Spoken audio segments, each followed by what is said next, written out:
I pledge allegiance to the flag of the United States of America and to the republic for which it stands, one nation, under God, indivisible, with liberty and justice for all.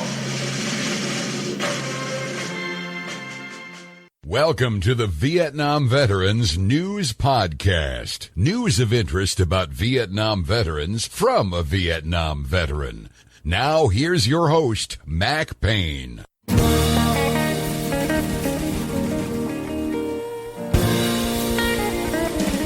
This is Mac Payne here with episode 1735 of the Vietnam Veteran News Podcast. News about the Vietnam War and the brave veterans who served there, as told to you by yours truly, a Vietnam veteran.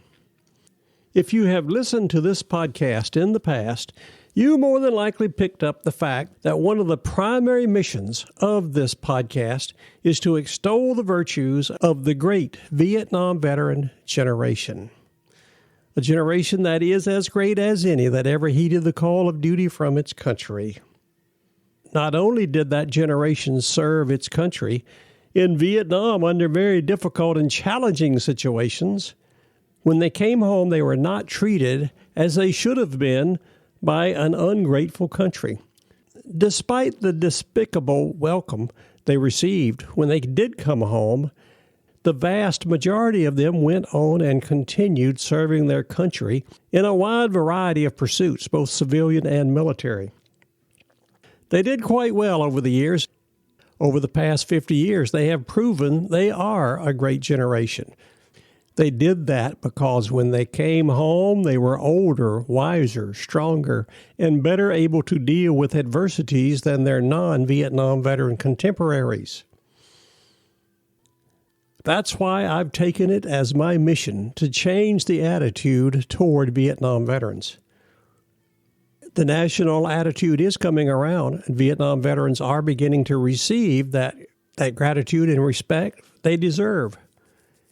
I really enjoy bringing up individual members of that generation and sharing with you why they are such good citizens and why the country is extremely fortunate to have them as citizens. In the previous episode, I talked about Vietnam veteran Chuck Quick.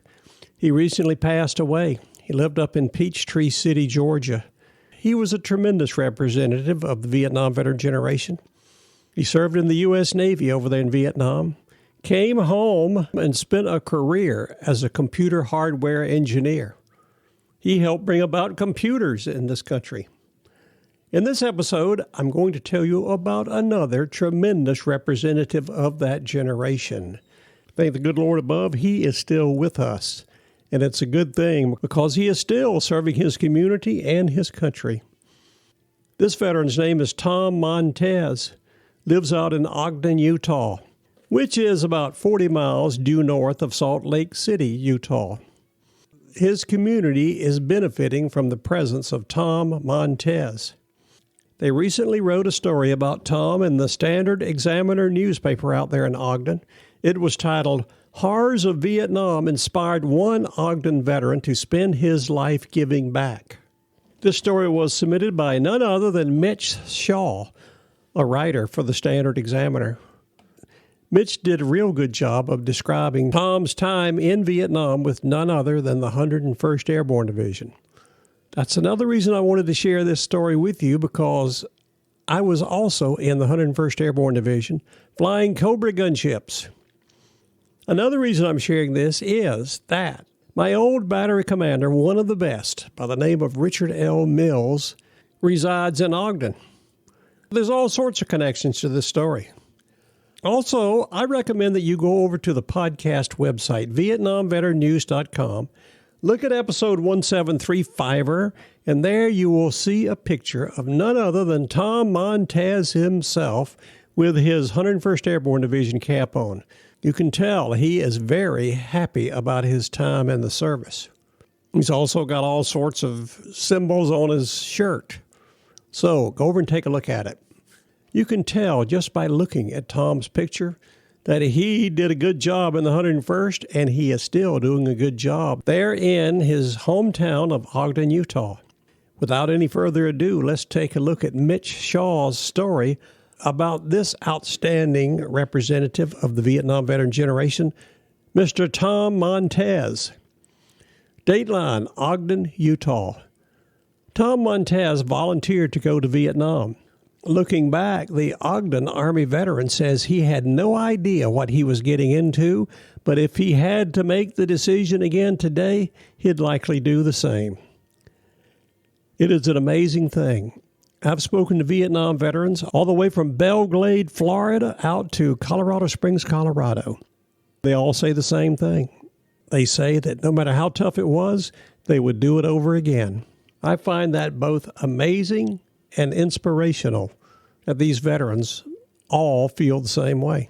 Continuing with the story, Tom says in a pragmatic tone, I had friends that were going, so I just decided I'd better go too.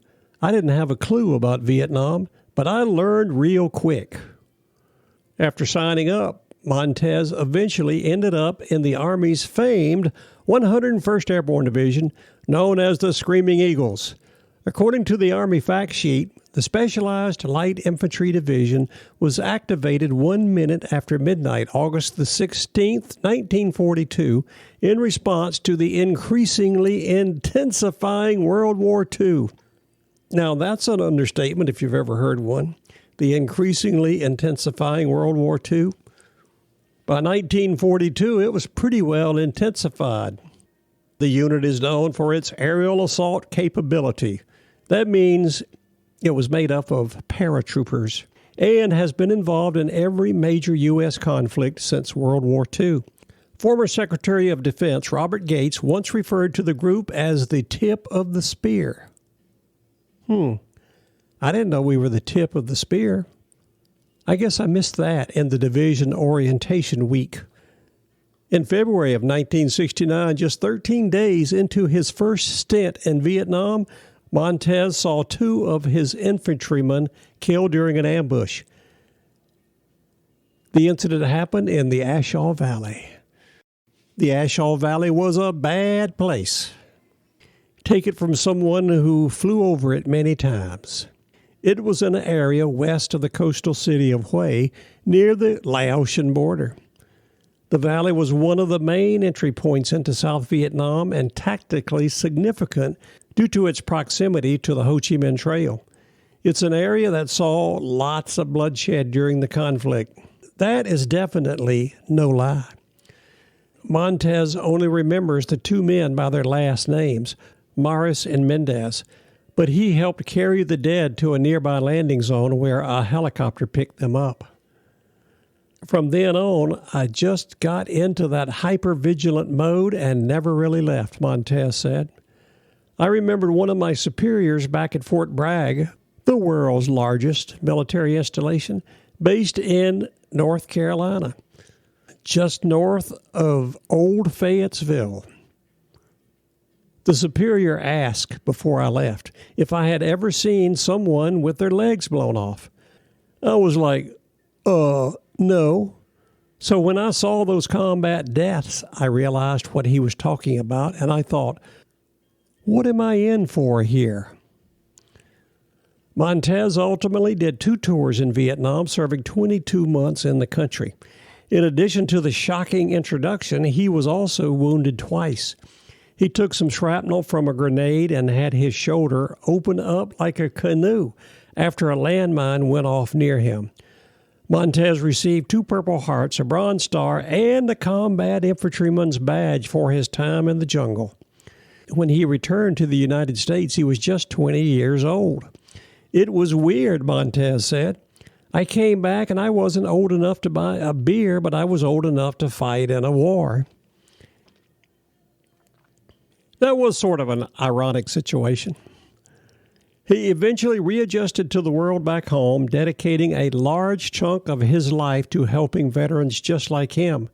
Montez has been involved with the Veterans of Foreign Wars organizations, the Disabled Veterans, the American Legion, the Military Order of the Purple Heart, and more.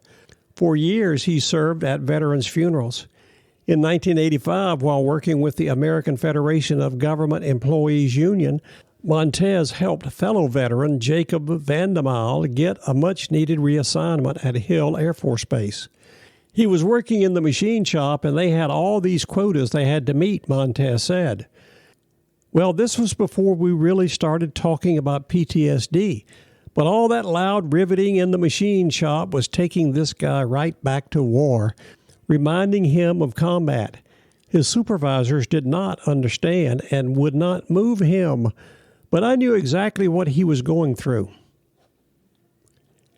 The case eventually went before the federal government's Equal Employment Opportunity Commission, and Vandermaal was granted the reassignment. Tom is a guy that works hard for veterans, but he doesn't seek out any credit, said Montez's friend and fellow Vietnam veteran Dennis Howland. He just wants to get the job done. That straightforward, businesslike temperament shines through when Montez reflects on his time in Vietnam. I look at it just as a soldier doing his duty. That's really all, Montez said. It was tough, but if I had to, I'd do it again.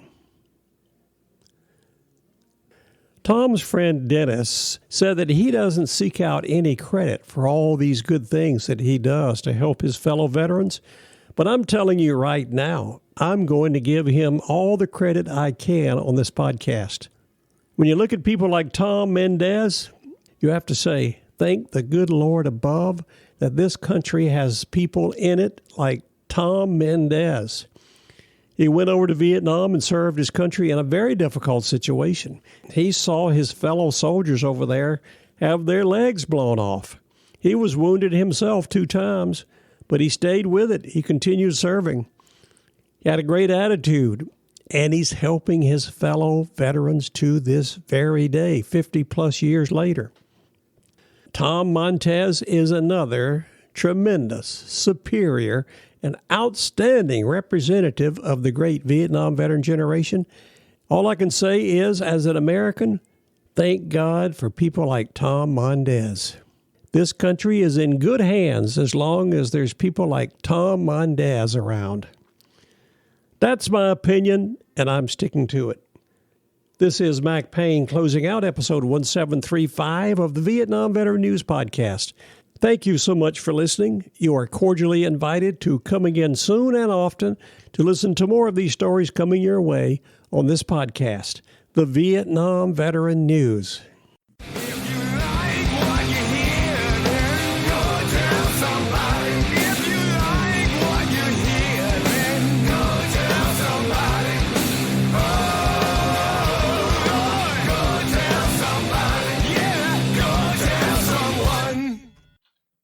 How about that? Ain't that a mess?